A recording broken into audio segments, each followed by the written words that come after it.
We are dressed in our interesting medieval costume, which we'll explain in a minute. We're sat here in the middle of this fantastic Cathedral of the Moors, and we're surrounded by all these bench ends. Now, all these bench ends tell stories, and they told different stories every century for the past 500 years. And what we're going to do is open a little tiny window into some of the stories, some of the things which might have happened. They depict various scenes. Over here we've got a bagpiper playing a set of bagpipes, which these are actually modelled on, the Cornish piper. You put it there. Tucked away somewhere there's a green man. There's a story behind the green man too, a long story behind the green man. And there's some dancers. We're not too sure about them. They could be good old mystery play sword dancers dancing over a dragon. They might be doing a French Mattachins, because they look very like the French Mattachins. We don't know. And probably there's a different story for every generation we go through. But we are minstrels, and I'll pass over to my boss here to explain where we come from. And the boss? First question, can you hear me clearly? Yes, good. I was born like a foghorn, so you should be around. So, we're representing Heric and Johanna, who were real people. They were the pipers to the Earls of Cornwall over at Loswithiel in Restormel Castle. And we know a lot about them, including the fact that I bailed him out of jail. He was a naughty boy. We don't know what he'd done. It cost me £0.50, £0.50. was a week's wages for minstrels at that time to get him out. So he must have been worth having for some gig or other, mustn't he? Okay. So we're going, as Merv said, we're going to try and tell you a bit about what the lives of these people was like. So it's Edmund, the Earl of Cornwall, that we are the pipers for, and it was his father Richard who built Tintagel Castle to draw the whole Arthurian thing close to his family. He moved the capital of Cornwall from the border, nasty dangerous place, right up to Loswithiel, where he had his palace and where he also had the stannery, so the source of his money. So the first thing we're going to tell you about is the fact that they were greatly travelled, these minstrels. And we know that they travelled in lots of areas of Europe where the Earl's wife came from. So the tune we're going to start you off with comes from the Occitan region, and there's a very good reason for this, because this little area, which still speaks the Occitan language, which has what is now a bit of Italy, a bit of Spain and a bit of France, spoke the Occitan language, which was the lingua franca, the language that the minstrels spoke among themselves. And the tune we're going to play for you is called I Vist, Loup, I see a wolf. Back here.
That we are playing this evening, in some instances they were collected by us because we're modern day, which was we travel around the medieval festivals, and some we collected like that. Some are from old manuscripts, and some are the old Cornish carols, the medieval Cornish carols, because they have just that hint of mystery about them.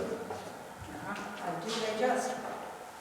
So another of the jobs that the minstrels did was to be the waits for Loswithiel. Now the waits is the guy that wanders around the town at night going 5 o'clock and all's well, 6 o'clock and all's well, 4 o'clock, get up, it's time for work. That kind of activity, okay? So they played around the town. And the two tunes we're going to play for you now are the Old Waits, Old Waits Carol, yes. the Old Waits Carol, followed by a dance tune, a cushion dance tune. It probably wasn't done in the church. Probably wasn't done in the church. But should you want to get up and do this dance, you will need a cushion. There are plenty. Oh, and Tina's going to lead us off. And you dance around until you find somebody you like the look of. You put the cushion down in front of them, kneel on it and kiss them. And they join the line. This continues until everybody is up and dancing. And just because we may not have done enough kissing, you then put everybody back the same way. As Merv says, not in church. But you know, I'm sure nobody would mind if you wanted to have a go. Old Waits Carol and Joan Sanderson. Joan Sanderson.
As I explained just now, these are the Cornish pipes, and they are based on the bench that you've got over in the corner there. And the pipers accompany a couple of sword dancers. And we don't know really whether they are sword dancers as part of a mystery play, and perhaps playing off a dragon. If you look beneath them, you've got the scales moving around. It could well be a dragon they're stamping on, but it could just be the garden path. We don't know.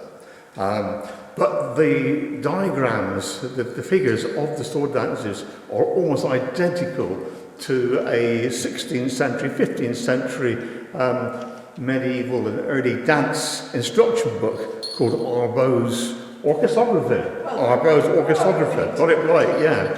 And we do wonder whether that's what it was. And they describe a dance called the Mattachins. The Mattachins was a sword dance. Yep. Dancers after my own heart, because if you look at the dancers later on, you'll see that one of them has dropped their sword, which is a regular habit of mine. Now, we have two little dancers to dance for you. And going back to our minstrels, one of the things which the minstrels had to do was straightforward entertainment. And you can spend many happy hours playing online if you look up these kind of dancing puppets and you see how often they turn up. Right, where are we going with this? You'll need a bagpipe with you. I'll need a bagpipe with me. What we'll do, we'll leave our little dancers. Hold those. I'll take them round to show you first. Little dancers with swords. Little dancers plus swords. Oh. Okay. There's much more difficult to see. But you are very welcome to come and play with them in a minute. Okay, folks. Oh, dangerous. Yes. We'll tie ourselves in and you shall see how this works. I can vouch for the fact that this entertains children for hours. That's yours.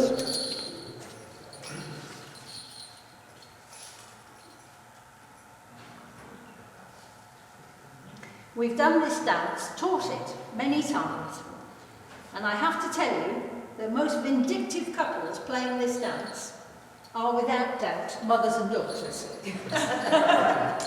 I've tried it with my own daughter, she's definitely vindictive.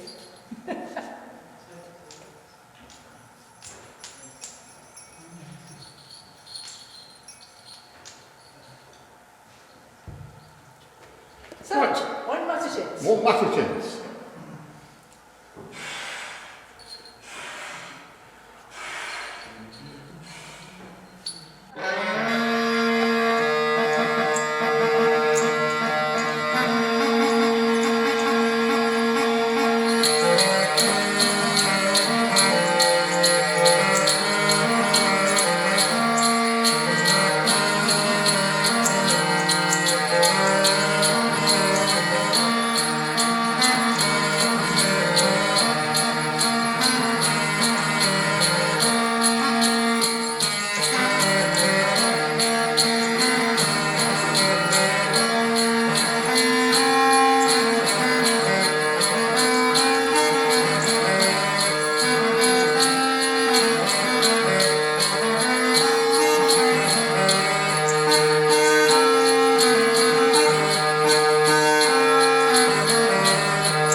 On my pipes here, I've got a green man, and I think here somewhere over that side there's also a green man on the bench end.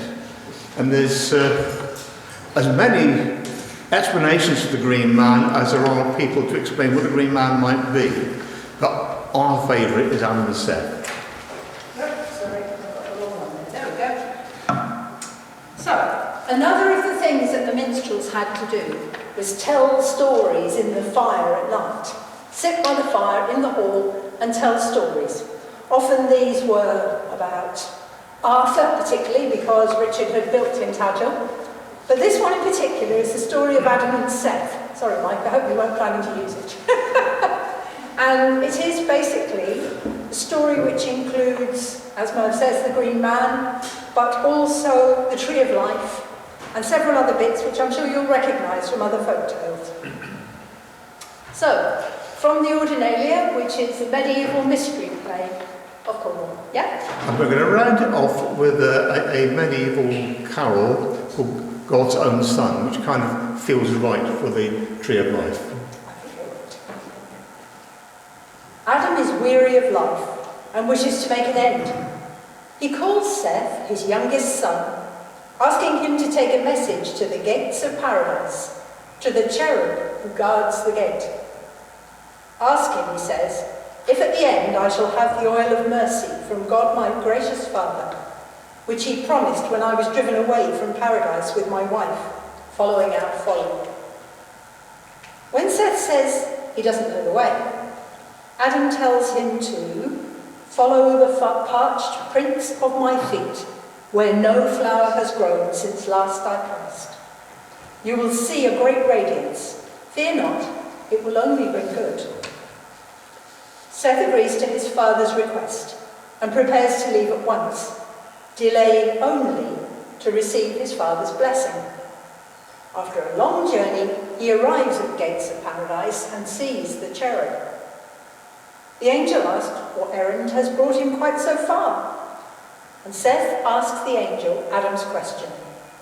Shall my father have the oil of mercy at his end, promised by God when he was cast out of paradise? As an answer, the cherub tells Seth to look through the gates of paradise and return to tell him what he sees. On his return, Seth says, I saw beauty more than the tongue of man can describe, minstrelsy and sweet song, a fountain bright as silver, with 4 streams running from it. Over the fountain, tall tree, its branches without leaves or bark. The cherub nods and sends Seth back to look again. This time, Seth sees a serpent in the tree, a frightful beast coiled in the branches. The cherub sends him back a 3rd time to look more closely still at the roots and the branches. This time, Seth sees, high up on a branch, a little newborn child in swaddling bands, the branches holding the infant high up in heaven, and the roots thrust down to hell. The angel explains, the swaddled child is the Son of God, who will redeem your father and mother and good folk. He is the oil of mercy promised to your father at his death. Seth is overjoyed by this news. The angel says that Adam will not live more than 3 days and sends Seth back with 3 pips from the apple which Adam ate. Place them in your father's mouth when he dies and tell him that he will see 3 trees grow. Seth sets out on the long journey home, back to his father, and tells the wondrous news of the promise of the oil of mercy. 3 days later, Adam dies, and Seth buries him with the 3 pips in his mouth, as the angel had told him.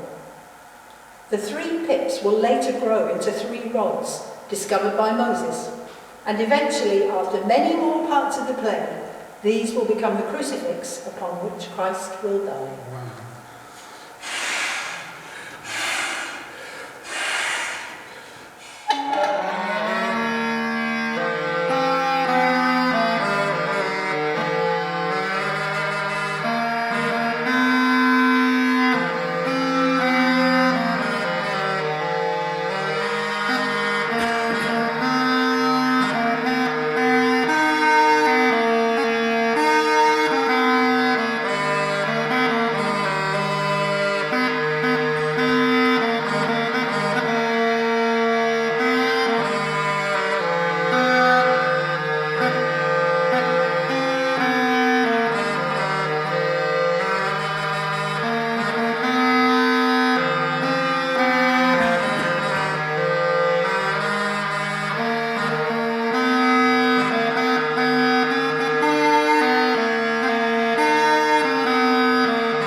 Back to my minstrels and their jokes, like they haven't had enough already. This time they're going to play for a progress. Now, a progress was a very interesting thing. If you were the Lord and Master and his retinue, you put on your best glad rags and you were paraded through the town so everyone could see you, with all the pomp and ceremony and the musicians, so that your minions knew what you looked like and didn't inadvertently kill you in battle or something. So, in order for people to see who their rulers were. Now, one of the people who came to Cornwall Castle, once Edmund had turned it into a respectable palace to live in, was the Black Prince. Remember him from school? Oh dear, maybe not. Okay. And he came and held court at Cornwall Castle in 1354 and again in 1365 and progressed through the town. And because we have these wonderful records of the minstrels, we actually know a lot about who the pipers were that he brought. 4 continental pipers, 2 named Zulin and Jakelyn. They had at least a bagpipe, a cornemuse, perhaps a small bagpipe, pipes unspecified, tabor and drum. That must have been some noisy procession.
It's got a nice resonant sound, and it really carries.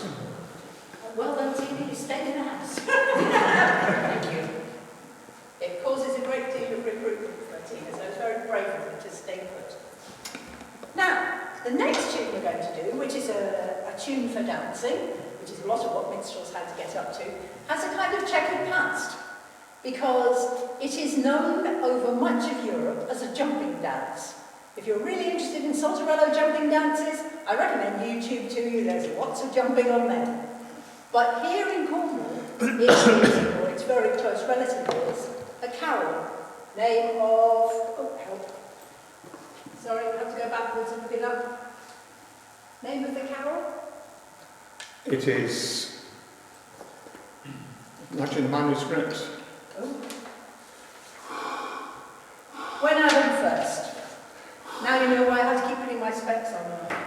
So, the carol first, and then the jumping dance.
Tales from this neck of the woods is that of Pencarrow Hunt. This is a famous hunt where the hunters left Pencarrow House and went across the moors and round Willie here and over to the coast. I've got a tune which tells a story of that, but I need to introduce the tune with the leader of the hounds, and he was the jester of Lord Pencarrow, and he used to entertain his lord's guests by getting a mouse, a live mouse, tying with a string onto his tail and sawing it like that and back up again.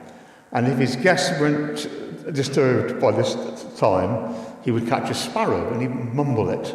This apparently was a way of put the live sparrow in your mouth and spat out the feathers. So he was a generally revolting character, but he did much better than that. He was also the leader of the hounds. He ran with the pack. And my little tune here tells you the story of him running across the moors here. They go so far that you hear the tune pause. It's a 5/8, which is slightly uncomfortable. It's not the kind of diddly-diddly that we expect. It's slightly uncomfortable. And it slows down, and they're looking for the fox. They see him, and off they go after him over the moors. They get to the cliffs.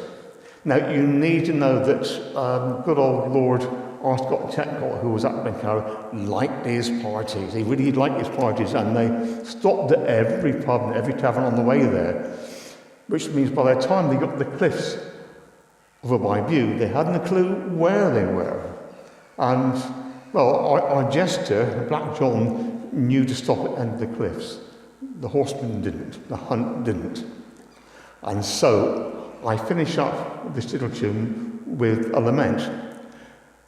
But I need to explain that the lament isn't for the hunters, because they transitioned, I think it's the right word, but they transitioned from being hunters to being spiritual hunters. You know, they became ghosts and they floated around the moors, spectral hunters. I'm playing a lament for the rabbit. Because what happens, see, is as Foxy goes up to the cliffs, he sees a rabbit hole, dives into it, and lo and behold, there was lunch waiting. Right. Pencarrow hunt. Listen for the slow bits, and listen for the lament at the end.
We're going to play a final tune for you. This one is a dance tune. It's a carol.